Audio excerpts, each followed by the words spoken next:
দিনাজপুর সদর উপজেলার জুজখোলা 12 এতিমখানা মাদ্রাসার হেফজ বিভাগের এক শিক্ষকের বিরুদ্ধে একাধিক আবাসিক শিক্ষার্থীকে যৌন নির্যাতনের অভিযোগ উঠেছে। অভিযোগে বলা হয়েছে, হাফেজ মোহাম্মদ মিজানুর রহমান ওষুধ খাওয়ানোর কথা বলে শিক্ষার্থীদের কক্ষে নিয়ে নির্যাতন করতেন। অভিযোগ প্রকাশের পর থেকে তিনি পলাতক রয়েছেন। ভুক্তভোগী 3 শিক্ষার্থীর পরিবার দাবি করেছে, বিষয়টি মাদ্রাসা কর্তৃপক্ষকে জানানো হলেও এখনো কোনো আইনগত ব্যবস্থা নেওয়া হয়নি। মাদ্রাসা সভাপতি হাফেজ মোহাম্মদ মাসুম বিল্লাহ জানান, অভিযোগের পর অভিযুক্ত শিক্ষককে মাদ্রাসায় প্রবেশ নিষেধ করা হয়েছে।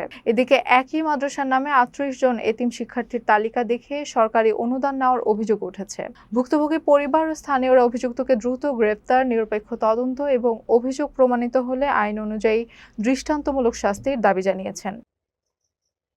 ছাত্রদের সাথে আমরা শুনছি বলৎকার করছে, গার্জেনরা জানাইছে, উনি এই কথা শোনার সাথে উনি এখান থেকে পলাই গেছে।